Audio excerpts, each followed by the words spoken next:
Oke, selamat pagi. Pagi. Ya, selamat pagi buat Prof. Ono, ya, buat rekan-rekan semua, teman-teman semua yang udah ada menyempatkan diri, khususnya pada pagi hari ini saya sedikit share ya, khususnya untuk teknologi di sini, khususnya yang saya mau share terkait AMD Rocktom ya. Jadi sebelum saya mulai, mungkin kalau boleh saya tanya nih, ya mungkin udah ada yang familiar belum dengan AMD Rocktom? Mungkin udah ada yang pernah nyoba ya, atau dengan GPU atau dengan device AMD, mungkin ada yang pernah nyoba AMD Rocktom? Mungkin boleh tunjuk tangan? Ya, belum ya. Jadi ya apa-apa, justru bagus. Ini suatu hal yang baru ya. Jadi yang saya mau perkenalkan ya. Jadi dalam kesempatan pagi hari ini. Dan sedikit ya, sekali lagi saya perkenalkan diri, nama saya Erik ya. Jadi khususnya saya sebagai solution architect. Jadi memang saya lebih sedikit technical ya, teknis ya. Jadi nanti mungkin kalau ada pertanyaan-pertanyaan yang teknis ya, monggo ya, silakan, nanti saya coba bantu jawab ya. Oke, dan jadi kalau tadi gimana sih cara nyebutnya AMD Rocktom ya, kita bilangnya ROCm AMD Rocktom ya. Singkatannya apa AMD Rocktom? Radial Open Ecosystem.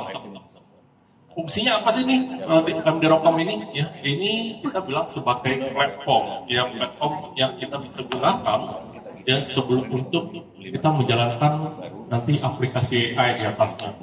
Jadi saya percaya mungkin teman-teman udah biasa main ya untuk jalanin aplikasi AI ya, mungkin ya kalau di cloud ada ChatGPT, ada Gemini dan sebagainya. Tapi kalau kita mau bikin sendiri ya mungkin kalau kita mau bikin sendiri sekarang opsi juga ya, PO lama ya, kalau kita mau bikin dengan VLLM atau kita mau develop sendiri dari Python, C, TensorFlow dan sebagainya. Dan sekali lagi AMD Rocktom ini adalah platform yang sebenarnya kita bisa gunakan secara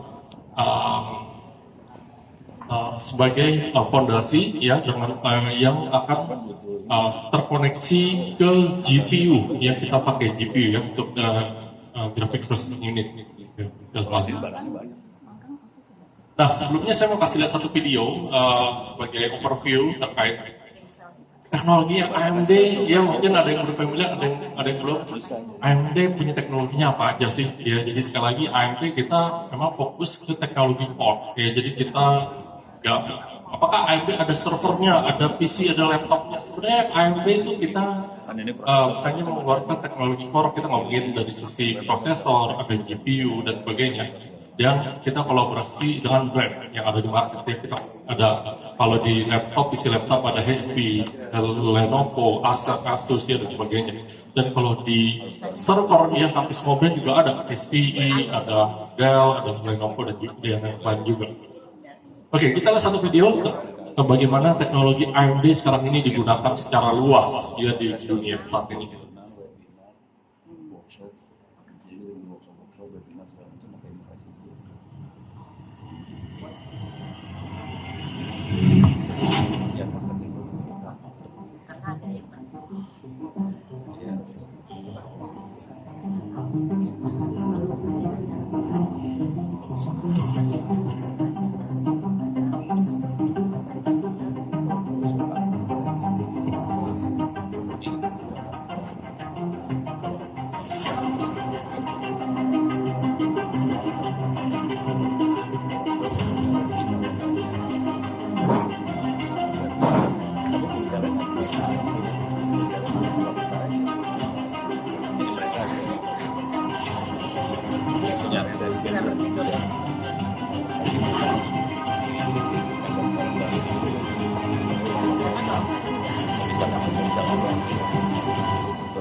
Oke, tadi sekilas ya ngomongin teknologi AMD sekarang ini digunakan ya, dan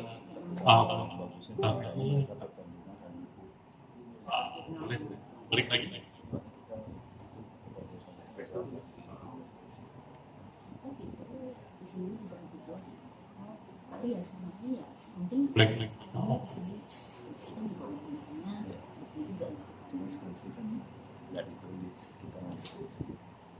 Kalau operasional kan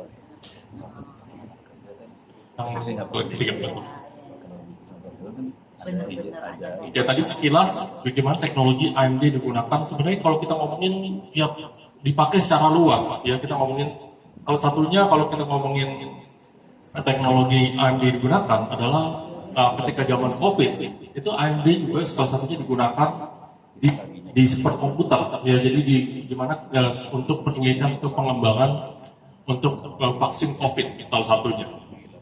Dan ini kenapa begini?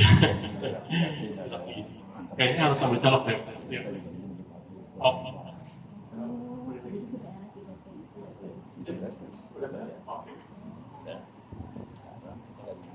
Dan kalau kita ngomongin dari sisi aplikasi yang kita gunakan sehari-hari, ya jadi kalau kita ngomongin, ya mungkin kita udah biasa pakai, ya setiap hari pasti ada pakai Facebook, LinkedIn, ada WhatsApp, ya di sini ada Netflix, ada aplikasi mungkin Zoom, Teams, ya.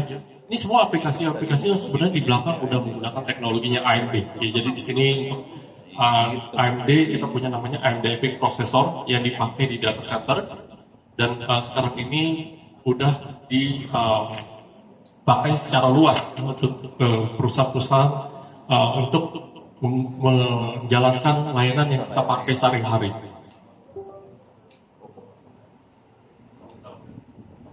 Colok. Oh, chargernya. Dan ini dari sisi line up-nya sekarang ini lagi-lagi dari AMD kita punya apa aja sih ya? Secara line up kita punya ada dari AMD EPYC Processor untuk di data center ya, dan kita juga punya di sini AMD Instinct untuk di GPU untuk di data center ya, di AMD Instinct namanya. Kita juga ada AMD Pesado untuk di networking, dan untuk juga di AMD Ryzen yang untuk di area endpoint untuk di PC laptop ya. Jadi kita punya banyak sekali teknologi, dan kalau kita ngomongin salah satunya tadi sekarang ini hampir semua superkomputer sekarang menggunakan teknologinya AMD. Jadi superkomputer tercepat di dunia, jadi ada namanya El Capitan dan Frontier nomor 1 dan 2, itu pakai teknologinya AMD.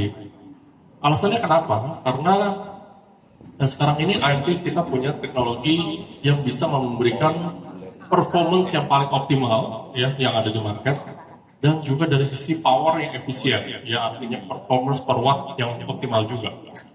Dan di sini sekali lagi kalau kita ngomong di hyperscaler ya, kita ngomongin kayak AWS, Google Cloud ya, mungkin teman-teman udah pakai juga ya, ada Azure dari Microsoft, itu semuanya juga banyak teknologi AMD digunakan di belakangnya, tapi kita sadari ya, dan juga yang sekarang ini dipakai secara eksternal. Nah, ini yang mungkin saya akan bahas juga lebih detail ya untuk terkait teknologi.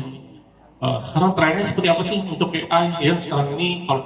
Sebenarnya kalau kita ngomongin AI, sebenarnya itu bukan suatu hal yang baru ya. Kalau dari sebelumnya kita udah tahu ya, udah dari tahun lalu sebelumnya udah ada AI, machine learning, dan sekarang yang jadi booming adalah dengan generative AI. Ya, generative AI bagaimana sekarang ini kita bisa memanfaatkan dengan di multi industri ya. Sekarang semua perusahaan mencoba mengembangkan menggunakan generative AI, bagaimana mereka bisa memberikan layanan yang lebih personal ya ke pelanggan, dengan salah satunya dengan customer service, dengan chatbot ya. Dan sekarang nggak hanya bentuk teks, sekarang kalau kita mungkin taunya saya taunya ChatGPT gini, sekarang ini udah mulai bentuknya dirubah ya ke suara, ada yang rubah teks ke suara, ada yang rubah teks ke video, bahkan sekarang ada di salah satu bank yang mereka mengembangkan dengan robot untuk customer service, jadi dengan menggunakan menggabungkan dengan LLM di belakangnya. Jadi ini yang salah satunya bisa memudahkan ya juga dengan memberikan layanan ke pelanggan seperti itu.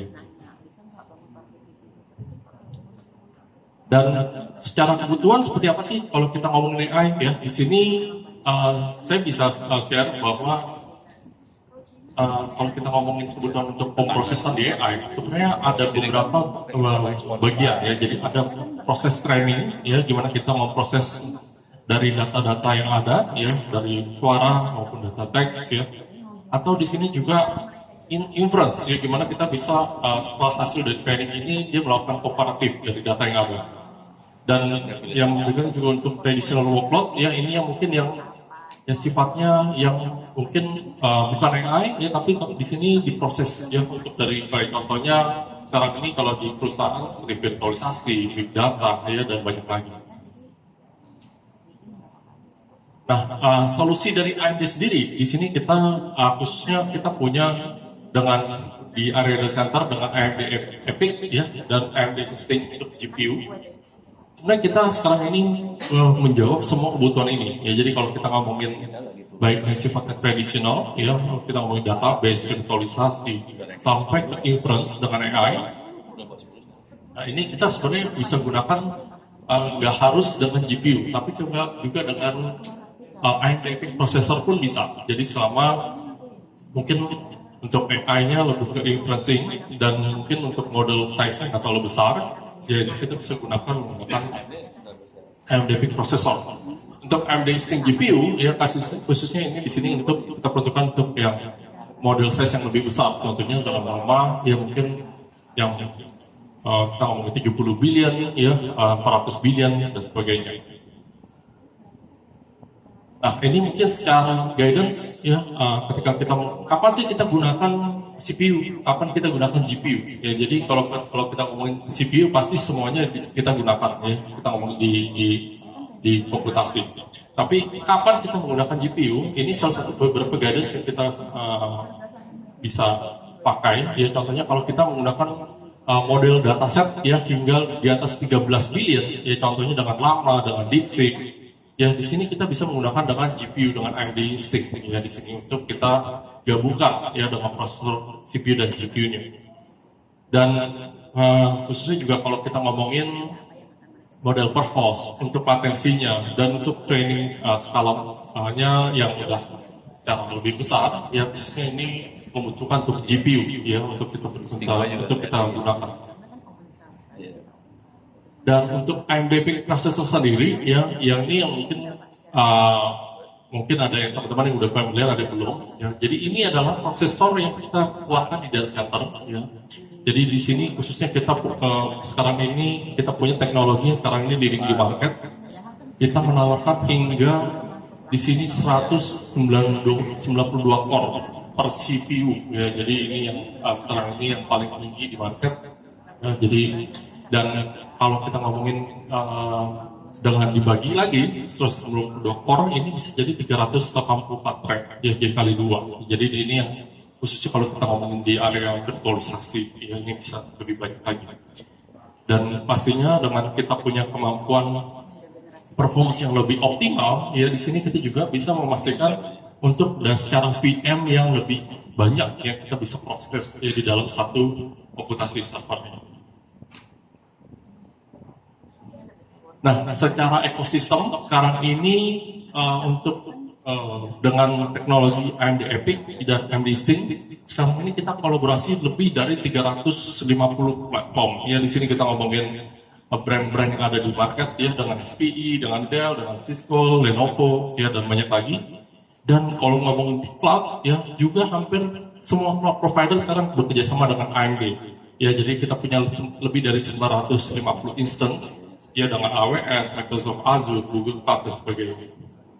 Dan secara solusi ya sekarang ini kita juga mendukung ya semua aplikasi. Jadi karena sifatnya sekali lagi AMD kita open ekosistem ya, kita berkolaborasi dengan semua ekosistem aplikasi yang ada di market. Nah, ini untuk GPU AMD Instinct ya. Jadi modelnya apa aja ya, ini yang mungkin gambaran secara roadmap. Sekarang ini untuk GPU AMD Instinct sebenarnya AMD kita keluarkan baru 5 tahun terakhir. Tapi di sini ya sekarang lagi kita udah punya beberapa model ya untuk solusi yang kita kembangkan. Jadi MI300A, ada 325X, 350 dan MI 400. Nah, sebelumnya kita lihat satu video untuk dengan AMD Instinct, ya dengan MI 350.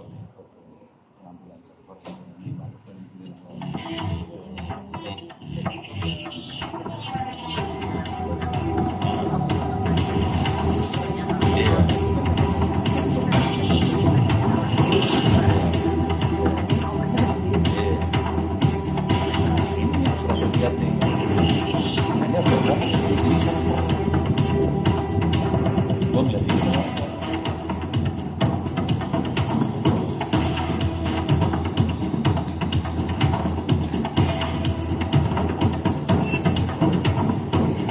Saya ngomong juga di kampus. Jadi bisa dia ngomong gitu, kampus ya. Yang ini yang dicari.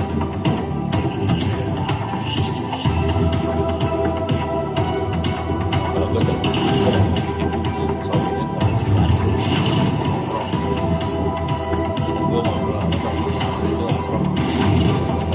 ngobrol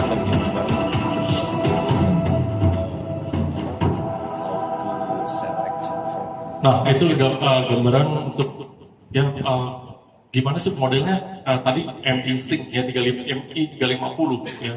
Jadi kalau mungkin teman-teman tahunya GPU modelnya kayak seperti card ya di PCIe ya. Ini MI 350 yang ya kita bilangnya kelas enterprise ya, kelas perusahaan yang pemrosesan yang tinggi ya, dia bentuknya udah beda, udah bukan kayak card yang kita tinggal masukkan ke PC atau ke server ya, tapi dia udah bentuknya khusus ya. Jadi kita bilangnya sebenarnya OAM atau Open Accelerator Module ya. Jadi dia jadi dalam satu board ya, dia ada 8 GPU sekaligus ya. Jadi satu GPU-nya ya itu yang terbaru, dia punya kemampuan ya hingga 288 HBM 3E untuk memori kapasitinya ya. Jadi ini yang dimana bisa memberikan untuk kemampuan yang tinggi ya, khususnya untuk dari GPU accelerator dengan AMD Instinct.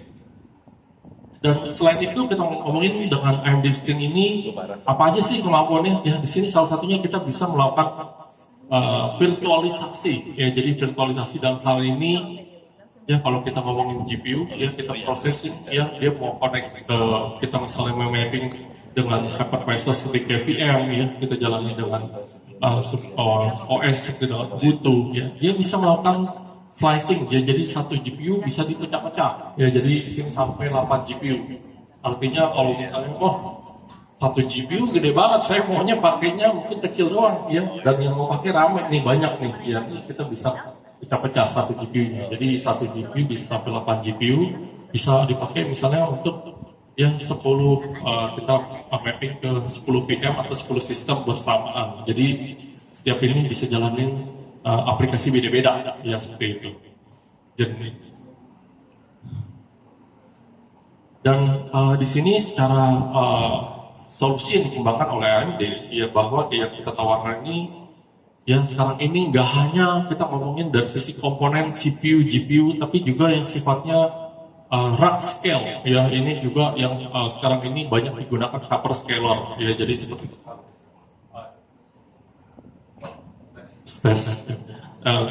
hyperscaler ya, kalau kita ngomong seperti Azure dengan Oracle ya, sekarang ini mereka menggunakan yang model rack scale ini karena mereka mendeploy untuk solusi AI itu secara masif ya, besar sekali. Dan ini juga kalau kita lihat ya, AMD ya, kita nggak hanya untuk CPU, untuk GPU, tapi juga untuk NIC atau untuk networking ya dengan AMD Pollara. Ini interkoneksi antara GPU ke GPU.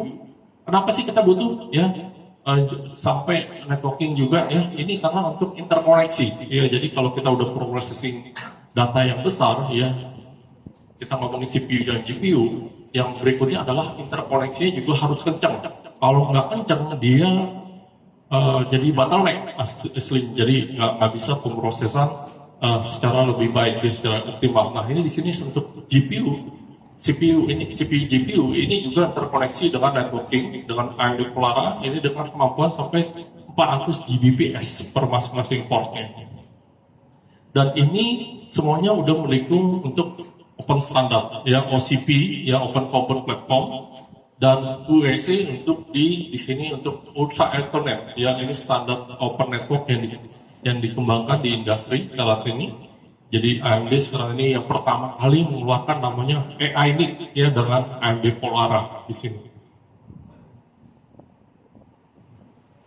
Dan kalau kita ngomongin di mana aja sih untuk teknologinya AMD Instinct, ya untuk GPU ini udah digunakan.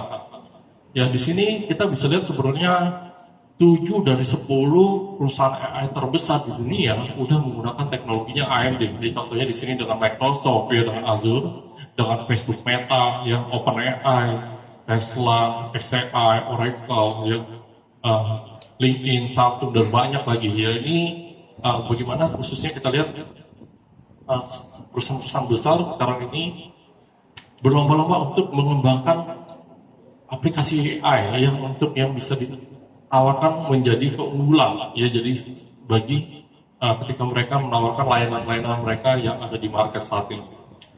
Jadi ini ya khususnya bagaimana dengan teknologi AMD sekarang ini sudah digunakan secara luas dan sekarang ini memberikan ya hasil yang optimal juga. Di sini saya akan bahas lebih detail ya terkait untuk AMD ROCm. Tadi saya sudah bahas untuk kehadiran open ecosystem, di mana di sini sifatnya adalah open innovation dan open ecosystem. Artinya di sini sekali lagi AMD kita menggalak ke satu vendor, ya artinya kita berkolaborasi dengan semua vendor yang ada di market untuk vendor aplikasi, ya dengan PyTorch dan TensorFlow dan sebagainya. Dan kalau di sini kita lihat secara untuk AMD ROCm, ya di sini apa aja sih untuk layer aplikasi yang didukung. Ya, jadi kalau kita lihat di bawah ini ada data center infranya, ada CPU, ada GPU, ada DPU. Di sini layer yang keduanya di sini dengan AMD ROCm ya kita memastikan untuk dari sisi platform yang di sini compiler, ada libraries-nya, ada runtime-nya ya. Dan di sini di atasnya juga ROCm kita punya namanya ROCm Enterprise AI. Ya ini baru kita launching juga. Di sini kita bisa memberikan untuk manage untuk resource untuk AI untuk di sini ya kita bisa terus juga bisa melakukan dari provisioning, telemetri ya. Nanti di atasnya baru ada layanan AI ya. Di sini kita gabungkan dengan framework tools ya seperti dengan OpenSea ya. Di sini ada Llama, Stack, ada TRML dan banyak lagi ya aplikasi-aplikasi eksternal yang kita bisa taruh di atasnya lagi. Dan kalau kita ngomongin dari sisi framework apa aja yang didukung ya sekarang ini dengan AMD kita punya open ecosystem, hampir semua kita ngomongin framework yang ada di market kita dukung ya. Jadi kita ngomongin PyTorch ini sekarang ini AMD sebagai salah satu founding member. Artinya juga kita memberikan sumbangsi untuk standar ya di PyTorch. Ya, jadi PyTorch ini saya bisa bilang kalau di dunia saat ini mungkin sekitar 70% ya hampir semuanya menggunakan PyTorch untuk framework untuk AI. Selain itu ada Triton ya, ada Triton di sini ada Hugging Face. Hugging Face ini juga yang salah satu yang framework yang paling banyak digunakan dan dia di sini punya sampai 2,1 juta model yang AI yang kita bisa gunakan ya. Jadi ini juga sangat mudah digunakan gitu ya. Selain itu di sini untuk distributed inference kita ada mendukung untuk VLLM, SGL ya, LLMD ya. Dan di sini juga ada untuk open source model yang lain, untuk framework yang lain ya, seperti dengan di sini ada Llama ya, ada TensorFlow dan sebagainya.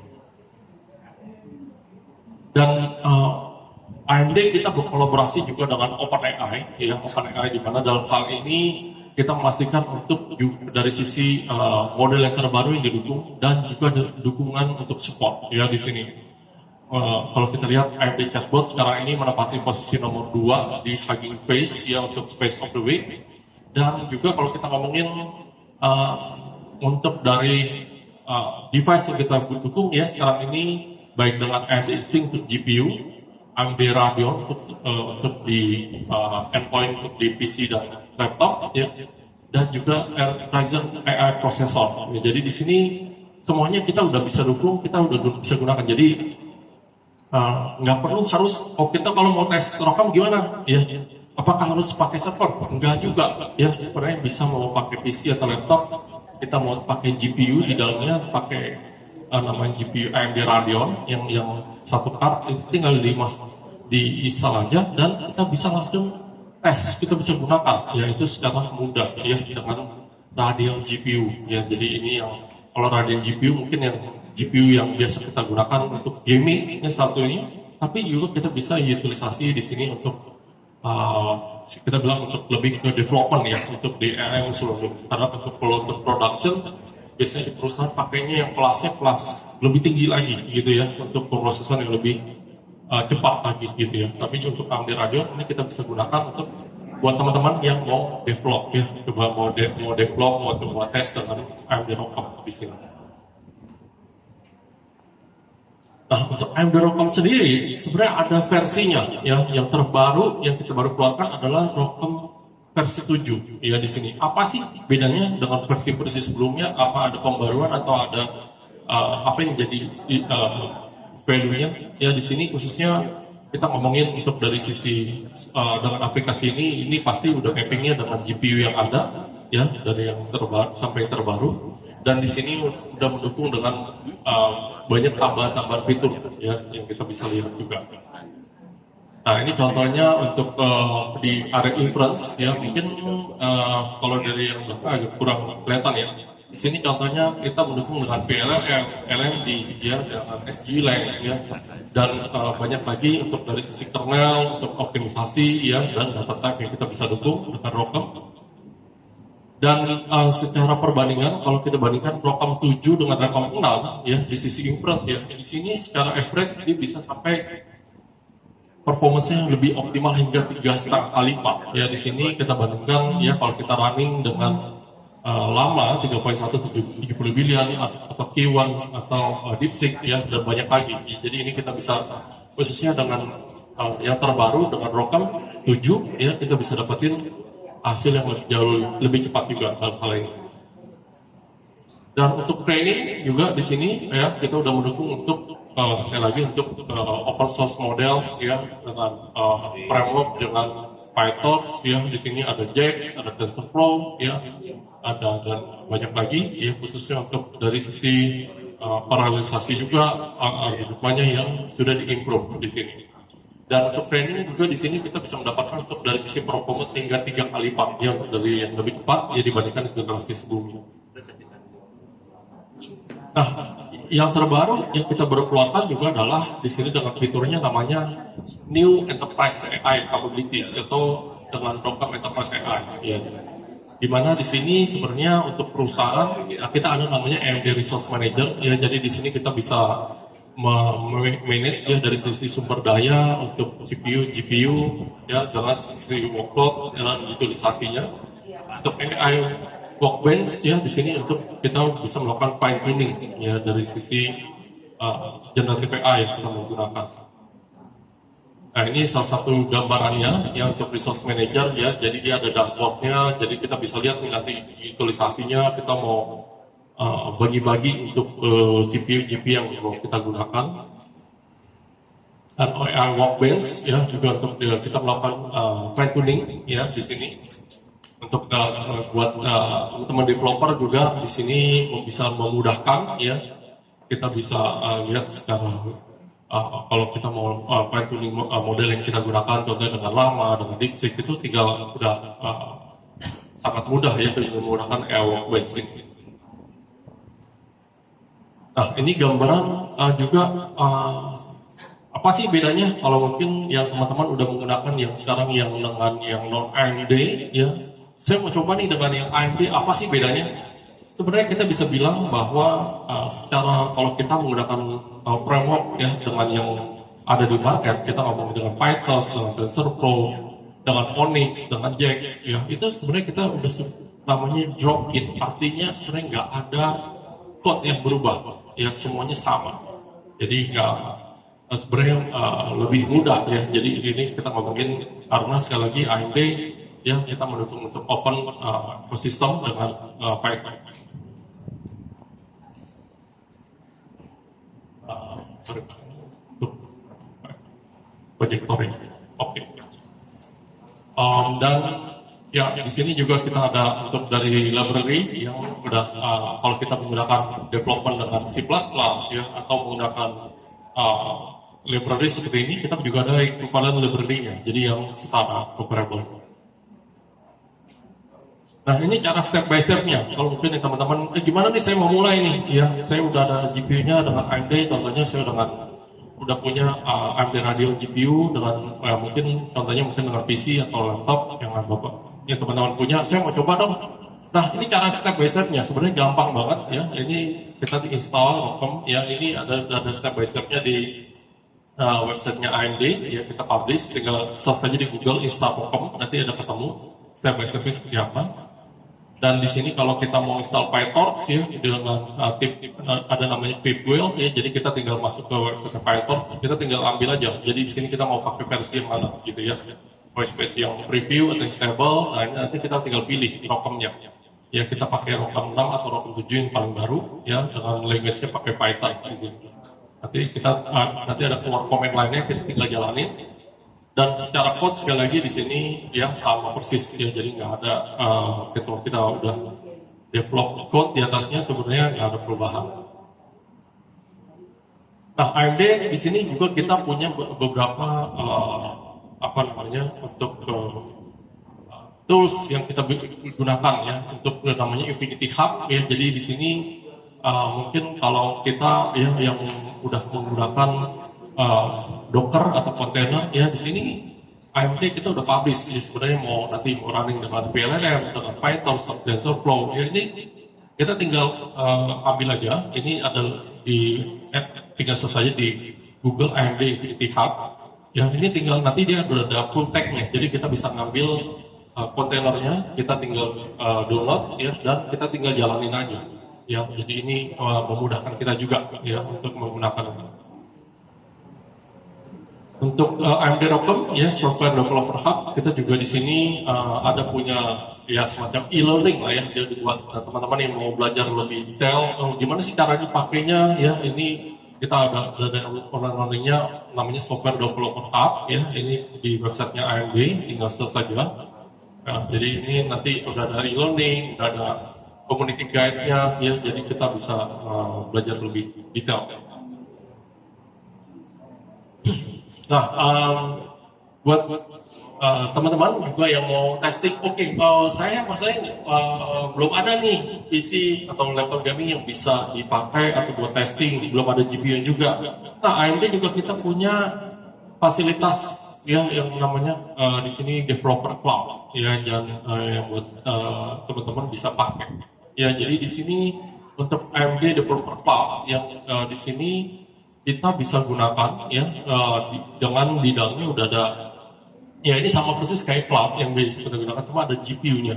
Jadi kita bisa running mau testing ya, misalnya aplikasi kita mau coba jalanin ROCm, kita mau lihat ya seperti apa ya, kita tinggal pakai. Jadi di sini udah dapat namanya free credit ya sampai 25 jam ya, jadi kita bisa gunakan ya.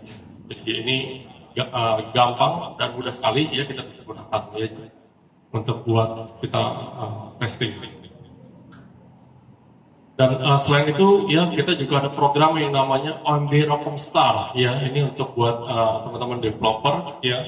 Jadi kita ngomongin untuk slide kita tadi bisa belajar dari e-learning dan sebagainya. Di sini kita bisa mendapatkan sertifikat juga ya. Jadi ini buat teman-teman, saya mau coba dapat sertifikat ya, fungsinya apa ya, ketika kita nanti masuk ke jenjang profesional ya, dengan sertifikat ini juga udah membuktikan untuk kita punya kapabilitas ya untuk di sini menjalankan ya untuk ROCm dan aplikasi AI ya di atasnya. Jadi ini juga yang mungkin teman-teman developer ya bisa coba ya untuk AMD ROCm Star.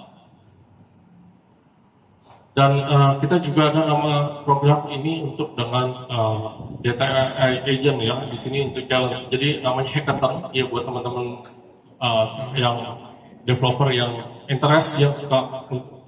Kita ada lomba ya di sini virtual ya. Dia basisnya di kalau di ini di San Francisco di US. Tapi di sini dan tanggalnya di Oktober ya, bulan ini ya, Oktober 18 sampai 20 ya. Jadi mungkin kalau ada teman-teman yang interest bisa coba daftar juga ya. Di sini bisa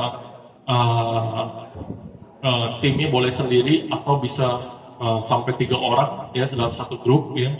Nah ini ada pastinya ada hadiahnya nih ya untuk berupa uang dan juga untuk kredit untuk pakai GPU ya. Jadi buat teman-teman yang tertarik ya, di sini kita dalam lomba ini virtual hackathon ya, ini kita kolaborasi antara AMD, PyTorch dan Onslaught untuk dari sisi framework AI juga.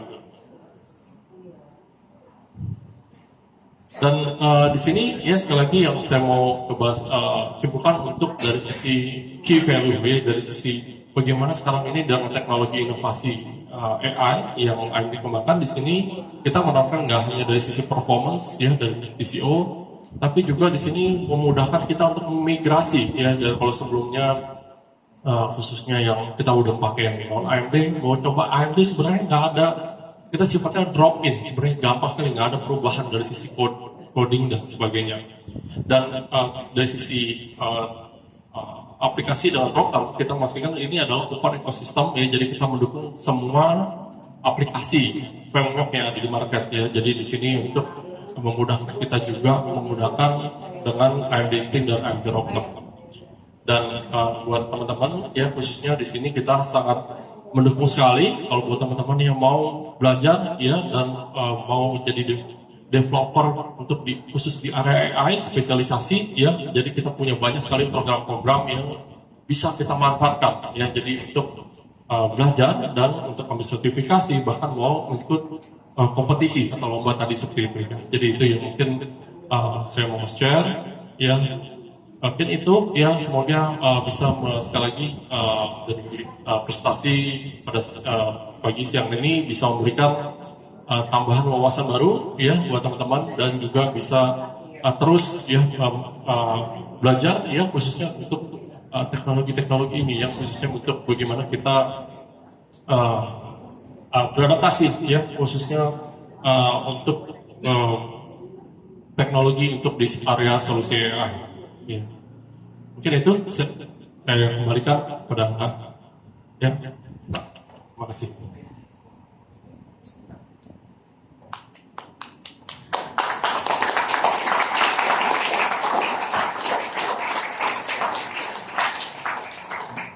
Baik, luar biasa sekali ya materi yang disampaikan oleh Bapak Erik Sugiono. Keren ya, betapa luar biasanya AMD ini. Bayangkan kalau lab kita itu disupport oleh AMD, bakal seperti apa nantinya ya teman-teman ya. Mudah-mudahan aja. Oke, sebelum kita masuk ke materi berikutnya terkait AI, dari apa yang disampaikan oleh Pak Erik, apa yang sudah dapat teman-teman pahami? Ada yang mau jawab? Ayo, didengarin nggak tadi apa yang disampaikan? Nah,